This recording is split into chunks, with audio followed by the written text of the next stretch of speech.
الحمدللہ قرآن کریم کی آیات کی تلاوت کے ذریعہ آج کے اس کانفرنس کا آغاز ہو چکا ہے۔ حضرات، اسلام دین فطرت ہے اور بحیثیت مسلمان یہ ہماری ذمہ داری ہے کہ ہم اس دین اسلام کی ترویج اور اشاعت کرنے میں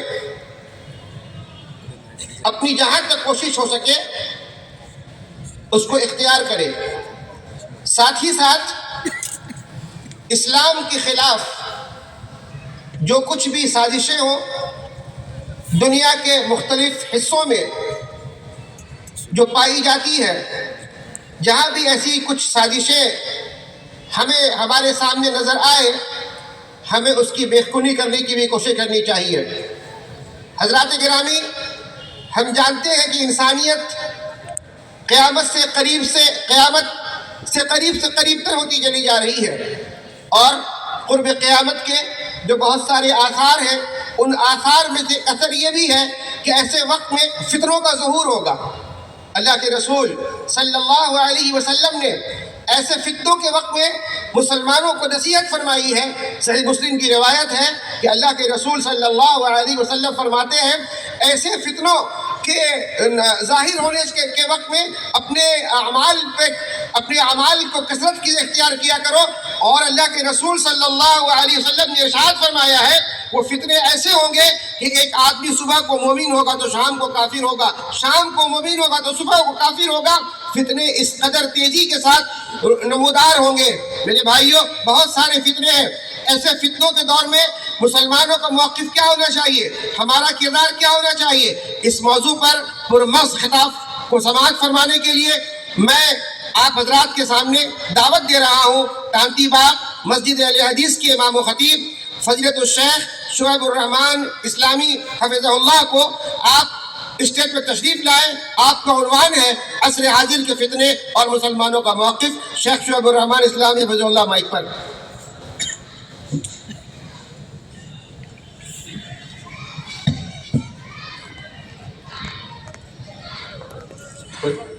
کیا ہوگا؟ ڈائریکشن قبلہ چینج کر رہے ہیں۔ ہاں ٹھیک ہے۔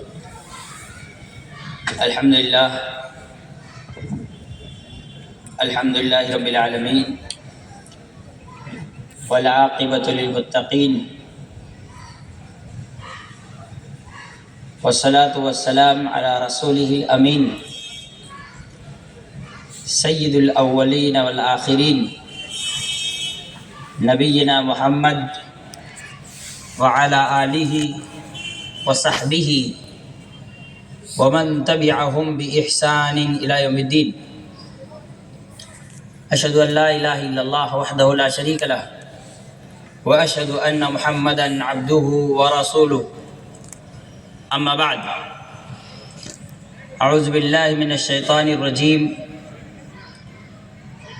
وما كفر سليمان ولكن الشياطين كفروا يعلمون الناس السحر وما أنزل على الملكين ببابل هاروت وماروت وما يعلمان من أحد حتى يقولا إنما نحن فتنة فلا تكفر فيتعلمون منهما ما يفرقون به بين المرء وزوجه۔ محترم علماء اکرام، مہمانان عظام، بھائیوں، دوستوں، بزرگوں، پردہ نشین ماؤں بہنوں، جہاں تک میری آواز چاہے کسی بھی واسطے سے جا رہی ہو، وہ تمام سامعین و سامعات، اللہ رب العالمین کا بے حد شکر و احسان ہے کہ آج ہم اس میدان میں اللہ رب العالمین کی کتاب قرآن حکیم، نبی کائنات صلی اللہ علیہ وسلم کی احادیث مبارکہ، ان دونوں کی روشنی میں قرآن و سنت کانفرنس کے لیے جمع ہوئے ہیں۔ ہزارہ درود و سلام و تمام انبیاء کرام پر، خصوصاً اس ذات مبارکہ مطہرہ مقدسہ پر جن کا نام نامی اسم گرامی احمد مجتبیٰ محمد مصطفیٰ صلی اللہ علیہ وسلم۔ بھائیوں، دوستوں، بزرگوں، ماؤں اور بہنوں، میرا جو موضوع ہے وہ ہے عصر حاضر کے فتنے اور مسلمانوں کا موقف۔ موضوع بہت طویل ہے، وقت کے اعتبار سے اہم بھی ہے، لازمی بھی ہے۔ وقت کی تنگی کی وجہ سے جس طرح کی باتیں ہونی چاہیے شاید کہ نہ ہو سکے، لیکن کوشش کروں گا کہ چند باتیں آپ لوگوں کو بتا کر کے جاؤں۔ فتنہ، اس لفظ کا مطلب کیا ہوتا ہے؟ ہمارے سماج و معاشرے میں فتنہ لفظ گالی کے طور پر استعمال ہوتا ہے۔ کسی انسان کو برا کہنا ہو، کہے گا وہ بڑا فتنہ پرور آدمی ہے، بہت بڑا فتنہ ہے۔ تو فتنہ لفظ گالی کے طور پر استعمال ہوتا ہے، جبکہ فتنے کا معنی ہوتا ہے امتحان۔ اللہ رب العالمین نے قرآن مجید میں ارشاد فرمایا انما اموالکم و اولادکم فتنہ، یقیناً تمہارے مال جائیداد اور تمہاری اولاد یہ سب آزمائش ہیں، فتنہ ہیں۔ اگر یہ چیز گالی ہوتی یا بری ہوتی تو ایسی صورت میں اولاد کے لیے دعائیں کرنا ممنوع ہوتا۔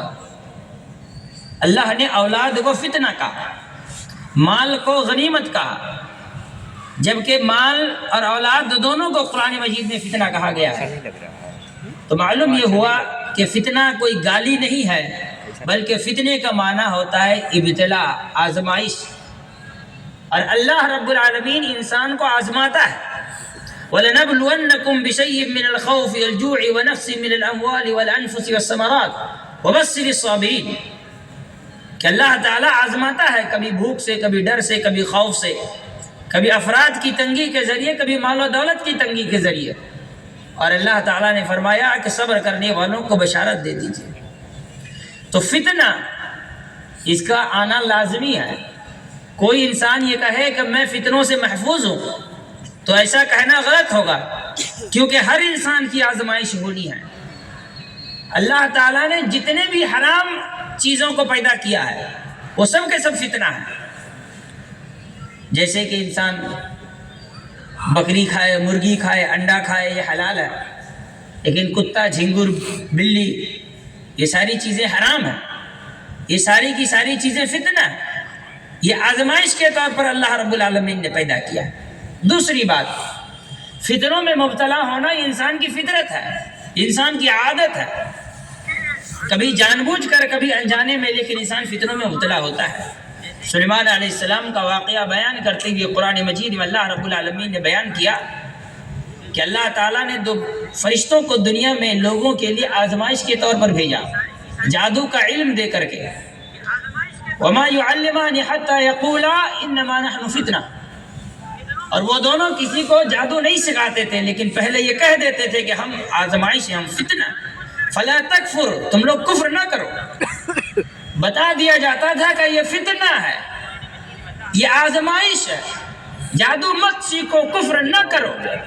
پھر بھی اللہ نے فرمایا فَيَتَعَلَّمُونَ مِنْهُمَا مَا يُفَرِّقُونَ بِهِ بَيْنَ الْمَرْءِ وَزَوْجِهِ، لوگ اس فتنے میں جان بوجھ کر مبتلا ہوتے تھے۔ تو فتنے میں مبتلا ہونا یہ انسان کی فطرت ہے، انسان کی عادت ہے۔ انسان کو چاہیے کہ فتنوں سے محفوظ رہنے کے لیے تدابیر اختیار کرے۔ فتنے 2 طرح کے ہیں، ایک ہے فتنۃ الشبہات، شبہات کے فتنے، ڈاؤٹس، اشکالات، سوالات، اور ایک ہے فتنۃ الشہوات، شہوت کے فتنے۔ ہمارے سماج میں جو شہوت کے فتنے ہیں یہ پہلے سے ہیں، یہ قدیم ہیں، یہ پرانے ہیں، اور یہ واضح ہیں۔ زنا، شراب، جوا، چوری، ڈکیتی، یہ ساری چیزیں کیا ہیں؟ یہ فتنۃ الشہوات ہیں۔ ہر انسان کو پتا ہے یہ ساری چیزیں حرام ہیں، بھلے وہ اس میں ملوث ہو چاہے نہ ہو۔ لیکن فتنۃ الشبہات، جو ڈاؤٹس کے فتنے ہیں، یہ بڑے خطرناک ہیں، یہ بڑے بھیانک ہیں، یہ بڑے ہی انسان کو مصیبت میں ڈالنے والے ہیں۔ کیوں؟ اس لیے کہ جب انسان کے ذہن و دماغ میں شبہات پیدا ہو جائے، ڈاؤٹس پیدا ہو جائیں، تو ایسی صورت میں اس انسان کے لیے ہدایت کے راستہ مشکل ہو جاتا ہے۔ آج میرا جو موضوع ہے وہ فتنۃ الشبہات ہے، ڈاؤٹس۔ آج اس امت میں جو فتنے پائے جاتے ہیں، فتنۃ الشبہات، اس میں سب سے پہلے نمبر پر جو فتنۃ الشبہات ہے بہت ہی خطرناک ہے، اور وہ ہے شرک۔ ہمارے سماج اور معاشرے میں شرک روزانہ نئی نئی شکلوں میں آ رہا ہے، اور شرک اپنے فوائد بتلا کر کے آ رہا ہے۔ جس طرح سے دنیا میں مارکیٹنگ ہوتی ہے، نیٹ ورک مارکیٹنگ کے ریپرزینٹیٹیو ہوتے ہیں، اسی طرح سے شرک کی بھی مارکیٹنگ ہوتی ہے، اور شرک کے بھی ریپرزینٹیٹیو اس دنیا میں موجود ہیں، جو مسلمان ہونے کا اعلان کرتے ہیں، کلمہ پڑھتے ہیں، جبہ و دستار پہنتے ہیں، لوگوں کے درمیان آتے ہیں، اور آنے کے بعد لوگوں کو شرک کی طرف دعوت دیتے ہیں۔ یہ لوگوں کے دلوں میں شبہات پیدا کرتے ہیں، اللہ کے بارے میں شبہات پیدا کرتے ہیں، رسول اللہ کے بارے میں شبہات پیدا کرتے ہیں، قرآن کے بارے میں شبہات پیدا کرتے ہیں۔ کیا یہ شبہ نہیں ہے کہ کوئی آدمی یہ کہے کہ تم ڈائریکٹ اللہ رب العالمین سے دعا کرو گے تو تم اتنے گنہگار ہو، تمہاری دعا اللہ کیوں سنے گا؟ اس لیے ضروری ہے تم اللہ کے نبی، تم کسی اللہ کے ولی کا وسیلہ اختیار کرو۔ یہ شبہات نہیں ہے، یہ فتنۃ الشبہات ہی تو ہیں کہ کسی کو یہ کہہ دیا جائے کہ تم اللہ رب العالمین کی عبادت کر رہے ہو، تم اتنے گنہگار ہو، اللہ تمہاری عبادت کیوں قبول کرے گا؟ اس لیے اس عبادت کی قبولیت کے لیے وسیلے اختیار کرو۔ یہ شبہات نہیں تو اور کیا ہے؟ شرک ایک فتنہ ہے۔ اللہ رب العالمین نے قرآن مجید میں موسیٰ علیہ السلام کے قوم کا ایک واقعہ بیان کیا ہے کہ موسیٰ علیہ السلام کو جب اللہ رب العالمین نے پہاڑی پر بلا لیا، وَإِذْ وَعَدْنَا مُوسَىٰ 40 لَيْلَةً، یاد کرو اس وقت کو جب ہم نے موسیٰ سے 40 دن کا وعدہ کیا، پھر موسیٰ کو پہاڑ پر بلایا اللہ رب العالمین نے، ثُمَّ اتَّخَذْتُمُ الْعِجْلَ مِن بَعْدِهِ وَأَنْتُمْ ظَالِمُونَ، تو تم اے ظالمو، تم لوگوں نے عجل کی، بچھڑے کی پوجا شروع کر دی۔ جب یہ لوگ اس بچھڑے کی پوجا شروع کر رہے تھے تو ایسی صورت میں حضرت ہارون علیہ السلام نے کہا تھا، یا قومی انما فتنتم بہ، اے میرے قوم کے لوگوں، تم اس بچھڑے کے آزمائش میں مبتلا کیے گئے ہو، یہ فتنہ، انما فتنتم بہ، تم کو اس فتنے میں آزمایا جا رہا ہے، اس میں ڈھالا جا رہا ہے تاکہ تمہیں آزمایا جائے۔ وَإِنَّ رَبُّكُمُ الرَّحْمَنُ، یہ بچھڑا یہ آواز نکال رہا ہو یا کچھ بھی کر رہا ہو، یہ تمہارا رب نہیں ہو سکتا، تمہارا رب تو رحمان ہے جو علی العرش استوا ہے۔ اس کے بعد کہا فَاتَّبِعُونِی، میری اتباع کرو، وَأَطِیعُوا عَمْرِی، میرے حکم کی تابعداری اختیار کرو۔ تو فتنہ، شرک ایک فتنہ ہے، مختلف شکلوں میں، مختلف حرکات کے ساتھ امت کے درمیان روزانہ شرک پیدا ہو رہا ہے، روز ایک نئی شکل کے ساتھ شرک لوگوں میں آ رہا ہے۔ جیسے ہوتا ہے نا، نئی نئی کمپنیاں آتی ہیں، لوگوں کے اتنا روپیہ ڈال دیجئے، اتنا روپیہ کا آپ شیئر خرید لیجئے، امریکن وائٹ ہاؤس میں 2 کلو سونا آپ کے لیے رکھ دیا جائے گا، پھر آپ وائٹ ہاؤس کے شیئر ہولڈر ہو جائیے گا، پھر اتنے دن بعد یہ ہو جائے گا، وہ دنیا بھر کے فائدے بتاتے ہیں، ریپرزینٹیٹیو آتے ہیں ہر کمپنی کے، کوئی LIC کے نام سے، کوئی RCM کے نام سے، کوئی SOBM کے نام سے، کوئی فلاں نام سے۔ یہ نقش بندی، یہ ہاشمی میاں اور یہ کیا کہتے ہیں امین القادری، یہ شرک کے ریپرزینٹیٹیو ہیں اس دنیا میں، لوگوں کو یہی سکھا رہے ہیں، صبح شام غوث پاک کے نعرے لگایا کرو۔ اللہ کیا کرتا ہے؟ اللہ کچھ نہیں کرتا ہے، جو کرتا ہے سب غوث پاک کرتے ہیں۔ یہ سب کیا ہے؟ یہ لوگوں کو شرک کی طرف دعوت دیا جا رہا ہے، جوق در جوق، جماعت در جماعت امت کو اس فتنے میں مبتلا کیا جا رہا ہے۔ روز ایک نئی کرامت، ایک نئی کہانی گڑھ کر کے لوگوں کے ذہنوں میں داخل کیا جا رہا ہے۔ انما فتنتم بہ، وہاں بچھڑوں کے ذریعے آزمایا گیا، یہاں کرامات اولیاء کے ذریعے آزمایا گیا۔ یہ فتنہ ہے، فتنہ۔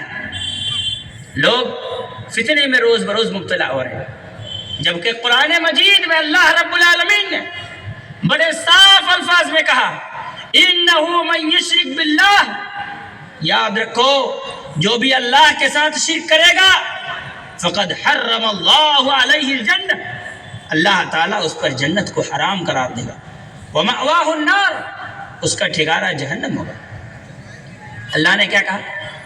ہاں یاد رکھیے گا اس آیت کو، انہو من یشرک باللہ، چاہے آدمی کسی بھی شکل میں شرک کرے، بٹھا کر کرے، لٹا کر کرے، کلمہ پڑھ کے کرے، بنا کلمہ پڑھے شرک کرے، چاہے وہ آدمی تعویذ گنڈوں کی شکل میں شرک کرے، چاہے وہ آدمی مزاروں کی شکل میں شرک کرے، چاہے وہ آدمی کسی بھی شکل میں شرک کرے، انہو من یشرک باللہ، یہ فیصلہ رحمان ہے، یہ اللہ تعالیٰ کا فیصلہ ہے کہ جو بھی اللہ کے ساتھ شرک کرے گا کیا ہوگا؟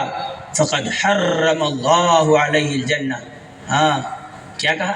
حرم اللہ، اللہ نے اس پر جنت کو حرام قرار دیا ہے۔ یہ کوئی معمولی بات ہے؟ یہ چھوٹی بات ہے؟ کوئی برداشت کرنے والی بات ہے؟ سہن کرنے والی بات ہے کہ اللہ کسی پر جنت کو حرام قرار دے دے؟ جنت کا حرام ہونا کیا مطلب ہوتا ہے اس کا؟ ہمارے یہاں لوگ بڑے آسانی سے، نہیں جی ٹھیک ہے، کسی کو آپ یہ نہیں کہہ سکتے ہیں کہ جہنم چلا جائے گا، ہم نہیں کہہ سکتے، اللہ تو کہہ سکتا ہے، اللہ نے کہہ دیا، یہ اللہ کی آیت ہے، یہ اللہ رب العالمین کا فرمان ہے، ہمارے باپ دادا کی گڑھی ہوئی آیتیں نہیں ہیں۔ انہو من یشرک باللہ، جو بھی اللہ کے ساتھ شرک کرے گا فقد حرم اللہ علیہ الجنہ، اللہ نے اس پر جنت حرام، ومأواہ النار، اس کا ٹھکانہ جہنم ہے، وما للظالمین من انصار، یہ جتنوں کو بھی دامن تھام کر کے مچلتے رہے اس دنیا میں، کوئی دامن قیامت کے دن مددگار بن کر آنے والا نہیں ہے، وما للظالمین من انصار، صاف کہہ دیا اللہ نے، کوئی کسی کی مدد کرنے نہیں آئے گا۔ یہ رجب کا مہینہ چل رہا ہے نا، رجب کا مہینہ، کنڈے بھرے جائیں گے، عقیدہ کیا ہے؟ 22 رجب کے کنڈے بھرو، جو دعا کرو گے وہ قبول۔ پھر مولوی نے کہا اگر قبول نہ ہو تو قیامت کے دن مجھے پکڑ لینا۔ اب اتنی ہیوی گارنٹی اگر مل جائے تو پھر کوئی چھوڑے گا؟ اتنی ہیوی گارنٹی، یہ شبہات لوگوں کے دلوں میں ڈالا گیا۔ اللہ نے کہا وما للظالمین من انصار، کوئی مدد کے لیے کوئی مائی کا لال کھڑا نہیں ہو سکتا ہے۔ لوگ سوچ رہے ہیں اس کا دامن پکڑ کے مچل جائے، یہ دامن پکڑ لیں گے، وہ دامن پکڑ لیں گے، یہ سارا دامن مرنے سے پہلے تک ہے، مرنے کے بعد سب صرف مٹی کے نیچے چلے جاؤ گے، پھر کوئی پیر، کوئی منگل، کوئی بدھ کام آنے والا نہیں ہے۔ ایک اہم ترین فتنہ شرک ہے، اور انسان شرک میں روز بروز مبتلا ہو رہا ہے۔ اللہ نے اسی لیے فرمایا وما یؤمن اکثرهم باللہ الا وهم مشرکون، اے کلمہ پڑھ کے لوگ سوچ رہے ہیں ہم مومن ہو گئے، اتنا آسان نہیں ہے مومن ہونا۔ اکثر لوگ کلمہ پڑھنے کے بعد بھی مشرک کے مشرک ہی ہیں۔ اکثر لوگ، ارے نبی کا امتی کہیں مشرک ہو سکتا ہے، کیوں نہیں؟ نبی صلی اللہ علیہ وسلم سے پوچھا گیا کہ اللہ کے رسول صلی اللہ علیہ وسلم بتائیے آپ کے امتیوں میں سے سفارش کا مستحق کون ہوگا، آپ کس کی شفاعت کریں گے؟ نبی کریم صلی اللہ علیہ وسلم نے فرمایا میری امتیوں میں سے جو لوگ شرک نہ کریں، کلمہ پڑھ لیے، باپ مسلمان، دادا مسلمان، پردادا مسلمان، مسلمان سب ہیں، سوچ رہے ہیں کہ ہم کہاں سے شرک کرنے والے، 14 پیڑھی سے ہم مسلمان ہیں۔ یاد رکھیے شرک سے ڈرنا بہت ضروری ہے، شرک سے ڈرنا بہت ضروری ہے۔ ابراہیم علیہ السلام دعا کر رہے ہیں وَجُنُبْنِي وَبَنِيَّ أَن نَعْبُدَ الْأَصْنَامَ، کہ اللہ تو مجھے اور میری اولاد کو شرک سے محفوظ رکھ۔ علماء اکرام نے بیان کیا کہ ابراہیم علیہ السلام کے زبان سے اس دعا کے نکل جانے کے بعد اس دنیا میں کوئی انسان اگر شرک سے بے خوف جی رہا ہے تو گمراہ ہی ہو سکتا ہے، کچھ اور نہیں ہو سکتا۔ کیوں کہ ابراہیم علیہ السلام جنہیں وہ شرف حاصل ہے کہ معراج کی رات نبی کریم صلی اللہ علیہ وسلم کو بیٹا کہہ کر کے خطاب کیا۔ دو نبی ابراہیم علیہ السلام اور آدم علیہ السلام نے بیٹا کہا تھا، باقی تمام نبیوں نے بھائی کہا ہے۔ وہ نبی ابراہیم علیہ السلام اللہ سے دعا کرتے ہوئے کہتے ہیں وَجْنُبْنِي وَبَنِيَّ أَن نَعْبُدَ الْأَصْنَامَ۔ شرک کبھی بھی کسی بھی آ جاتا ہے۔ یہی وجہ ہے کہ یعقوب علیہ السلام اپنی زندگی کے آخری لمحات میں اپنے بچوں کو نصیحت کرتے ہیں ان کنتم شہداء اذ حضر یعقوب الموت، کیا تم اس وقت موجود تھے جب یعقوب علیہ السلام نے اپنے بچوں سے گفتگو کرتے ہوئے موت کو کہا تھا لم تعبدون من بعدی، کہ میرے بعد کس کی عبادت کرو گے؟ کون یعقوب علیہ السلام؟ نبی، ان کے والد بھی نبی، ان کے دادا بھی نبی، اور اولاد میں بیٹا بھی نبی یوسف علیہ السلام۔ بچوں سے پوچھا میرے بعد کس کی عبادت کرو گے؟ بچوں نے کہا نعبد الہک و الہ آبائک ابراہیم و اسماعیل و اسحاق الہا واحدا۔ دعا کرتے ہیں یوسف علیہ السلام توفنی مسلمہ، اے اللہ تو مجھے حالت اسلام میں اس دنیا سے اٹھانا، والحقنی بالصالحین، نیک لوگوں کے ساتھ میرا شمار کرنا۔ یہ انبیاء کی جماعت ہے جو شرک سے خوف زدہ ہے، اللہ سے دعائیں کر رہی ہے شرک سے بچنے کے لیے، اور یہاں پر لوگ جوک در جوک جماعت در جماعت کلمہ پڑھنے کے بعد شرک میں مبتلا ہوئے جا رہے ہیں، اور یہ سمجھ رہے ہیں کہ ہم تو توحید پر ہیں۔ صبح کو آدمی شرک کر رہا ہے، شام ہوتے ہی شرک کر رہا ہے، اور شرک میں روزانہ مبتلا ہے، جسے دیکھو وہ شرک میں مبتلا ہے۔ مسجدیں خالی ہیں، مزاریں آباد ہیں، سنت غائب ہے، بدعات کا بھرمار ہے، اور لوگ سوچ رہے ہیں کہ ہم تو پکے سچے مسلمان ہیں۔ تمہارا یہ پکا اور سارا سچا نکل جائے گا قیامت کے دن، جب دیکھو گے کہ تمہارے نامہ اعمال میں شرک بھی موجود ہے۔ لہذا یاد رکھو شرک ایک بہت بڑا فتنہ ہے۔ دوسرا فتنہ شبہات کے شکل میں جو اس امت کے اندر آیا ہے وہ ہے بدعات کا فتنہ۔ یہ شبہات ہیں، یہ بدعات کے شکل میں آئے ہوئے ہیں، اور یہ جو بدعت آئی ہے اسے انسان یاد رکھے یہ اتباع سنت کا ختم ہو جانا اسی کا نتیجہ ہے، اتباع سنت کا خاتمہ۔ اب یہاں پر دو قسم کی باتیں آپ یاد رکھیں۔ پہلا، ایک وہ انسان جو سنت کا انکار کرتا ہو، منکر حدیث ہو، وہ کہہ دے تو میں حدیث نہیں مانتا، وہ ایک فتنہ۔ نبی کریم صلی اللہ علیہ وسلم کی پیشن گوئی ہے کہ ایک دن ایسا آئے گا، ایک موٹا تگڑا کھا کر کے بھینسا ہوا آدمی اپنے گاؤں تکیا میں اور اپنے بالا خانوں میں گھروں میں ٹیک لگا کر بیٹھ جائے گا اور گپاسی کرتے ہوئے کہے گا دیکھو جو قرآن میں ہے اتنا کافی ہے، جو قرآن میں ہے وہی صحیح ہے، جتنا قرآن میں حلال ہے وہی حلال ہے، جتنا قرآن میں حرام ہے وہی حرام ہے، اور قرآن حدیث کی ضرورت نہیں ہے۔ یہ رسول اللہ صلی اللہ علیہ وسلم کی پیشن گوئی ہے۔ حدیث حجت ہے، اس کی سب سے پہلی دلیل یہی ہے کہ منکرین حدیث اس دنیا میں زندہ ہے۔ اگر منکرین حدیث پیدا ہی نہ ہوتے تو حدیث پر شک ہو جاتا، کیونکہ حدیث کی پیشن گوئی جھوٹی ہو جاتی۔ لیکن نبی صلی اللہ علیہ وسلم نے پہلے ہی کہا ایک زمانہ آئے گا لوگوں کے ذہن و دماغ میں شکوک پیدا کیے جائیں گے، شبہات ڈالے جائیں گے۔ کیسے شکوک و شبہات ڈالے جائیں گے؟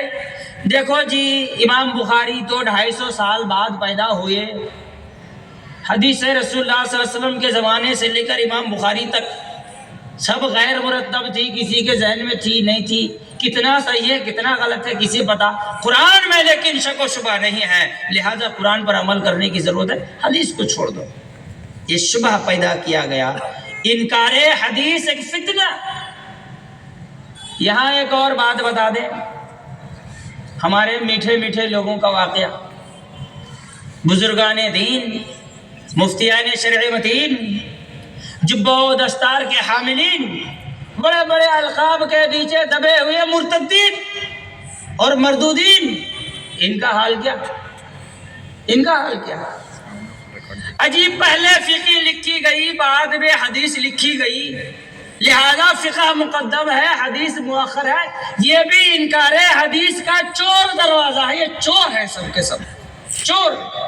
انکار حدیث کا انہوں نے دروازہ کھولا۔ فقہ پہلے لکھی گئی،